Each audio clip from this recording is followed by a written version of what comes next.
pasangan itu sama-sama punya financial awareness. Sama-sama tahu bahwa finansial adalah pondasi dan sumber dari segalanya dulu. Di awal ini yang paling penting sebetulnya mengenali dan melihat habit pasangan menggunakan uang. Itu dulu. Kalau udah punya tabungan, tabungannya dipakai buat apa? Kalau dapat bonus, bonusnya buat apa? Tapi kan misalkan ada sesuatu hal yang kayak nggak kelihatan, misalkan kayak background keluarga, finansial keluarga itu udah penting belum diomongin pas lagi pacaran. Semakin tidak ngerti apa-apa kita, semakin gampang kita dibodohi. Cari cowok yang bisa kerja, nggak bisa atur duit, mati. Itu orang selalu bilang temenin cowok dari nol tetap nol itu. Kerja nggak? Kerja. Berusaha nggak? Berusaha. Bisa atur duit? Kagak. Sama aja. Oke, nah ini masuk ke tahap yang lebih serius, paling serius, pernikahan. Karena kan prinsipnya pernikahan sekali seumur hidup, prinsipnya sampai maut memisahkan. Nah ini udah ibaratnya no turning back nih Teh. Nah kira-kira apa yang membedakan cara pengaturan keuangan atau fakta keuangan dari kita persiapan pernikahan tadi atau pas pacaran sama pas lagi nikah? Ini udah totally different ya. Jadi menurut gue balik lagi teman-teman, saya bukan marriage counselor or anything. Ini benar-benar pengalaman aja karena merintis bareng. Ketika menikah ini kan tadi ada fase pacaran, terus ada fase udah mulai melihat masa depan sama ada fase pre-marriage ya. Nah lewatin fase itu kita pasti udah lihat di antara dua ini mana yang literasi finansialnya lebih bagus dan kontrol terhadap uangnya lebih bagus. Harus pilih salah satu. Pasti ada yang menonjol. Yang menonjol itu, marilah kita berikan kepercayaan menjadi menteri keuangan di rumah tangga kita. Kalau bareng-bareng, apa? Misalkan kayak, gue nggak mau salah satu yang ngatur, gue maunya bareng-bareng. Kalau dua-duanya mumpuni, silakan atur masing-masing. Jadi ini very customized. Kalau yang satu nggak bisa, yang satu bisa, silakan serahkan pada yang bisa. Kalau dua-duanya bisa, bagus. Bagi peran aja. Mungkin yang cewek lebih ke likuiditas, low risk asset, yang cowok lebih ke high risk asset. Ini sangat customized. Tapi percayalah bahwa keuangan keluarga akan lebih bijak dipegang sama orang yang memang sudah lebih dewasa secara finansial. Kalau dua-duanya dewasa nggak apa-apa, tinggal bagi peran lebih gampang lagi. Kalau dua-duanya bocil, nah ini yang mati. Itu belum layak nikah malah kalau dua-duanya bocil. Iya. dalam ngatur keuangan ya. Iya, tapi kan banyak banget orang dewasa bermental bocil ya. Nah itu. Itulah kenapa kita perlu membuat video ini. Iya, supaya kita sama-sama lepas dari mentality bocil ini. Ya. Jadi ketika udah mau ngomongin pre-marriage aja tadi kan udah macem-macem tuh sebenarnya ada budgeting nikah segala macam. Nah kalau udah nikah ini tuh very customized ya. Gua nggak bisa ngomong sama orang lain gimana, tapi kalau gue represent diri gue sendiri, karena gue kedewasaan finansialnya mungkin lebih dari istri gue, karena gue di dunia finansial dan bisnis, maka sekarang bagi perannya. Jadi gue tuh bagi peran dari sebelum married tuh, gue selalu berusaha memberikan istri gue ruang kontribusi. Itu yang gue pegang. Gimana? Kenapa? Contohnya? Sekecil apapun, gue akan memberikan istri gue ruang kontribusi. Bukan maksudnya gue nagih-nagih duit, enggak. Tapi gini deh, gue tuh percaya. Misalnya lu nabung, lu beli mobil. Lu akan sayang banget sama mobil lu. Tapi kalau gue hari tiba-tiba kasih lu mobil, besok lu gak sesayang itu sama mobil lu. Bener. Kenapa? Karena by default manusia itu take it for granted. Segala yang dikasih cuma-cuma yang gak ada effortnya itu mereka akan less appreciate. Gak berasa beli. Gak berasa. Maka ketika gue beli rumah, gue gue cicil rumah aja ya. Sampai beberapa tahun lalu gue masih kasih ruang buat istri gue buat bayar. Contribute. Biarpun dikit. Gitu. Biarpun jauh gue akan ambil majority portion. Tapi kecil itu cuma tanda untuk ini kita bareng loh. Gitu loh. Ada perjuangan lu loh di sini dan gue kan juga lebih ini ada perjuangan lu loh di sini. Karena gue berdua merintis. Tapi gue orang yang fair, gue selalu bilang seiring dengan perkembangan ekonomi gue, peran istri gue kecilin terus. Yang tadinya lebih besar sekarang makin kecil. Tapi tetap ada. Kayak sekarang. Masa depan semua udah urusan gue, segala major urusan gue, rumah semua urusan gue, investasi kekayaan keluarga semua urusan gue. Kerja roles yang gue berikan ke dia apa? Ini kasih makan kucing, anjing. Kemudian gue ada kasih jatah bulanan juga. Ada kadang mau beli baju apa gue belanjain juga. Nih kalau ulang tahun segala macam gue kasih tabungan juga.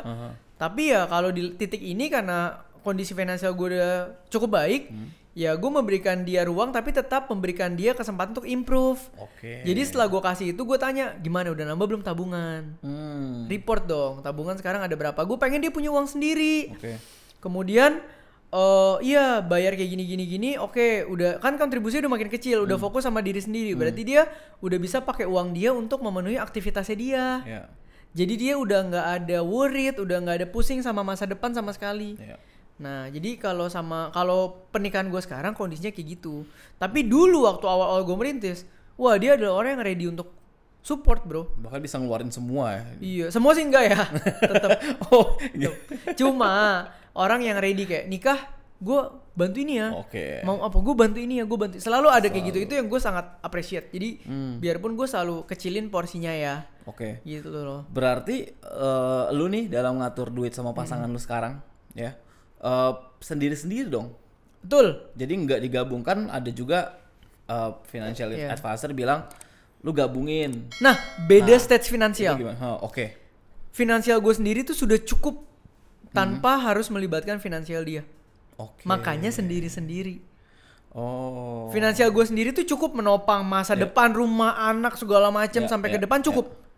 Maka jadi sendiri-sendiri. Sendirinya gue melibatkan satu family, sendirinya dia biarlah diri dia aja. Kebayang. Jadi penghasilan dia ibaratnya udah bisa uang jajannya. Ya, udah urusan dia lah.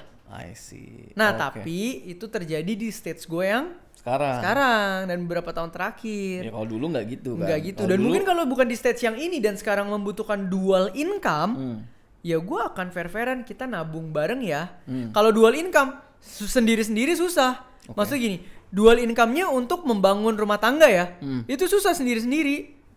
Karena kan dia nyumbang, kita nyumbang harus transparan. Betul. Dan harus ada account yang bareng-bareng harus gitu ada kan? Account yang bisa dievaluate. Berarti memang ngatur keuangan dalam pernikahan tuh memang customize banget. Kalau lu kan sendiri-sendiri, tapi bertahap juga ya. Iya, dan sendiri karena sudah di stage yang bisa sendiri ya. Iya, gitu. Tapi kan tetap ada komunikasi yang terbuka segala macam itu pasti jalan dong. Pasti. Kan juga banyak orang yang mungkin income-nya sama istrinya digabung jadi buat membentuk rumah tangga bareng-bareng. Betul, kalau itu kan harus ada satu akun khusus yang bisa dievaluasi, diimprove bareng untuk greater goals. Dan itu juga bagus. Ya, itu pun tidak salah. Nggak ada yang salah kok. Jadi memang very customized. Yang penting keuangan bertumbuh, betul nggak? Betul. Yang penting keuangan secara family bertumbuh. That's the goal dah. Ya, karena kan lu secara family juga nanti akan punya anak. Bener. Beli aset bareng-bareng. Bener. Karena orang yang udah berkeluarga ya pemikirannya akan beda sama yang single lah. Udah nggak penting gaya-gayaan. Betul. Biasanya yang udah berkeluarga yang penting survive, yang penting anak bisa sekolah, yang penting orang tua terjaga, udah. Beda lah pola pikirnya pasti. Nah ini mungkin buat teman-teman juga yang lagi nonton, coba sambil evaluasi kali ya. Tadi kan ada checklist tuh, tentu ya. Kita kasih ini apa waktu-waktu kayak gini kali, namanya evaluation time kali ya. Boleh lihat kalian udah sampai mana. Dan tapi kalau pernikahan ini satu lagi yang gue mau masukin adalah pentingnya punya dana darurat bersama. Penting nih ya. Dana darurat bersama dan make sure semua anggota keluarga yang potensial bisa jadi big cost itu diasuransiin sih. Termasuk orang tua. Ya. Kalau udah nikah apalagi dual income ngebangun bareng itu udah harus banget papa mama insurance, kitanya insurance. Proteksi kesehatan ya, setidaknya ya untuk medical ya. Udah gitu baru kita bisa bangun kekayaan family sih, kalau nggak susah. Benar, ibaratnya itu pondasinya. Ya, dana darurat yang dibangun pun beda sama waktu sendiri loh. Berapa? Kalau dana darurat waktu sendiri kan misalnya 6 kali pengeluaran bulanan kalau ada apa-apa kena gitu ya.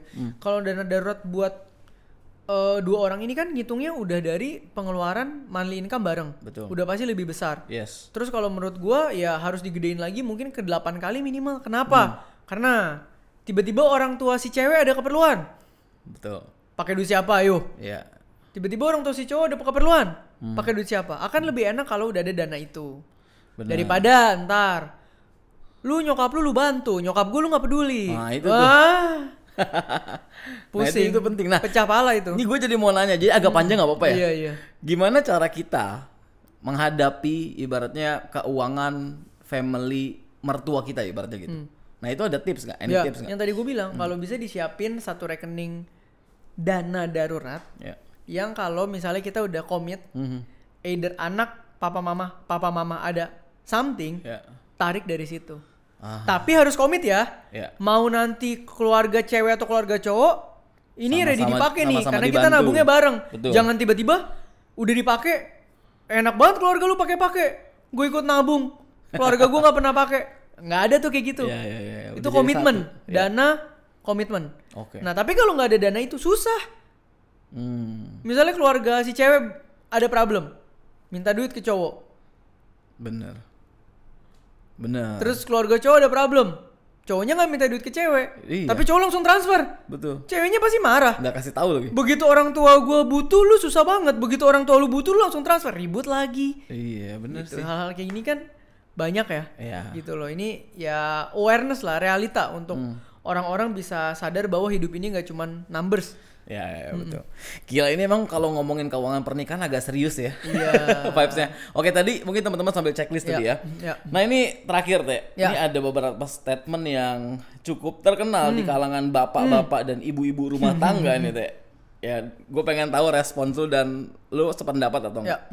Uang istri, uang suami adalah uang istri juga. Itu bukan fenomena. Setiap orang nikah pasti istrinya ke arah sana. itu apa, nature atau siklus apa? Alam. Itu siklus alam. Cewek-cewek ini pada marah nih, cewek-cewek pada marah. Iya, tapi maksudnya gini loh. Ini kan gue pernah bilang sama lu. Kalau kita namanya suami istri dan kita cari uang, puji Tuhan kita berkembang, uang kita kalau nggak buat istri kita dan buat diri kita sendiri, kalau belum punya anak atau apa, ya buat siapa lagi? Betul. Sama aja, cuman komunikasinya itu kan bisa yang baik, keperluannya bisa dibicarakan gitu loh. Jangan kesannya kayak, nah ini satu hal yang sering terjadi sebetulnya. Balik lagi di disclaimer, tidak ada yang salah ketika kita store semua ke pasangan kita dan kita dikasih feedback uang jajan, itu nggak ada yang salah. Tapi harus sadar bahwa cowok itu tuh bertumbuh dan makan confidence itu dari apa yang mereka bangun. Jadi ingatlah, biarpun sistemnya seperti itu, tolong berikan cowoknya ruang untuk punya uang sendiri dan membangun sendiri. Karena kalau enggak, biasanya jadi cowok giginya hilang Pak. Bener. Kayak apinya hilang, confidence-nya beda gitu, turun. Betul. Biarpun kayak, tapi kan gue sayang istri, semua gue kasih istri, gue dapat uang jajan. Lah lu bandingin sama cowok yang pegang duit sendiri, lu bandingin tuh dua ngobrol, lu langsung bisa lihat jauh. Ini confidence banget, yang ini kok redup ya? Iya, nggak bercahaya gitu. Nggak bercahaya karena hilang goalsnya. Dia kerja cuman kayak mesin aja, datang store, udah nggak tahu mau ngapain. Nah itu yang harus hati-hati. Berarti lu sorry, gue potong. Mau lanjutin dulu? Ya enggak. Sorry, jadi gue potong. Berarti lu nggak setuju sama statement bahwa istri adalah menteri keuangan? Kalau istrinya Sri Mulyani, gue setuju. Karena memang dia menteri keuangan. Jokes bapak-bapak guys. Jadi kalau istrinya memang terliterasi secara finansial dan cukup dewasa, gue gak ada masalah kok, gue setuju-setuju aja. Cuman yang gue gak setuju adalah, tadi gue bilang, bukan gak setuju juga, hati-hati. Takutnya segala sesuatu yang kelihatan baik di depan, ternyata si cowok gak aware, si istri gak aware, berjalan gak sehat, ntar cowoknya down. Gitu. Down malah nanti ujung-ujungnya pengaruh ke income. Iya, dan takutnya dia pelarian kemana-mana. Iya, gede. Oke, ini ada satu statement lagi ya. Ini pasti cowok-cowok pada relate nih. Ya. Mendingan minta maaf daripada minta izin. Soalnya ada teman gue, cowok, suami gitu. Terus dia bilang, gue mah prinsipnya lebih baik gue minta maaf dibandingkan minta izin. Kalau ini terlepas dari semua aspek, gue setuju. Tapi aspek sama pasangan gue gak setuju. Gue akan prefer lebih baik minta izin daripada minta maaf. Kenapa? Karena kalau ngomong sama pasangan, meminta izin itu bukan berarti dia punya otoritas di atas kita, enggak. Meminta izin itu adalah kita menghargai dan kita terbuka. Penting. Hasilnya apa? Ya tergantung kedewasaan masing-masing akan dikasih izinnya seenak apa. Tapi yang gue bangun adalah gue selalu ngomong apapun yang gue lakukan. Gue minta izin, bahkan gue kadang kayak, ini gue kesini ya, tapi gue sangat terbuka dari depan. Kenapa? Itu membangun rasa secure dan trust. Agree. Tapi kalau lu terbiasa minta maaf daripada minta izin, lu tuh terbangunnya apa? Tidak dipercaya, fishy, dan gak ada rasa secure. Istri lu lama-lama, anjir pulang pagi lagi minta maaf, anjir pulang lagi minta maaf. Main di mana nih orang? Bener. Ngerti gak? Khusus sama pasangan atau relasi, gue lebih setuju minta izin daripada minta maaf. Karena kalau minta maaf berarti udah ada garis yang lu injek, akan menyakiti dia, akan merusak relasi dan akan menurunkan tingkat kepercayaan antar pasangan itu menurut gue. Setuju gue. Nih yang lagi nonton nih cewek-cewek udah tepuk tangan. Oke Teh, lu ada closing nggak buat nutup keuangan barang pasangan ini? Tadi ini ya, ngomong minta izin tuh tapi harus tahu juga ya, maksudnya cewek-cewek pun harus tahu. Kadang cowok kan capek kerja mungkin butuh ruang nongkrong, ruang main, ruang apa. Maksud gue jangan sampai kalian tidak kasih ruang sama sekali buat cowok kalian melepaskan stres karena udah mikirin kerja seharian. Terus apa-apa harus izin, ngerti gak? Yang ceweknya pun harus aware. Iya, yang jadi abusive kayak gitu, kayak aku boleh main PS nggak 2 jam? Itu jangan itu kayak sesuatu yang lu kagak gitu perlu ya? Lebih baik kayak aku lagi capek banget, aku main PS 2 jam ya. Oke, selesai. Gitu. Jangan dikekang sampai kayak aku boleh main PlayStation nggak 2 jam. Wah, udah itu ketika cowok untuk main PlayStation aja takut gitu ya. Takut. Pasti dia bakal lari dari lu. Iya. Bedanya larinya ada yang ketahuan, ada yang nggak ketahuan. Ujung-ujungnya minta maaf. Very simple. Iya, ujung-ujungnya balik ke situ. Ujungnya begitu ketemu cewek yang aku main PS ya. Mainlah. Kamu udah kerja seharian masa kagak main? Pindah langsung, Pak. Bukannya apa? Cowok, Pak, ini. Jadi cewek pun harus wise. Ya, cowok. Ketika cowok minta izin, artinya dia menghargai kalian. Iya, jadi pintar-pintar. Kecuali minta izinnya, aku minta izinnya pulang jam 4 pagi. Mau dugem dulu sama temanku. Nah, tanya lu atau ikut. Nah, itu pikir-pikir gitu loh. Ya, jadi ya cobalah sama-sama dewasa. Menurut gua semua statement itu bisa work bisa nggak work tergantung kedewasaan masing-masing lah. Siapa lagi nih? Udah habis kali ya. Oke, kalau gitu sampai ketemu di Dari Nol segmen selanjutnya. Dadah.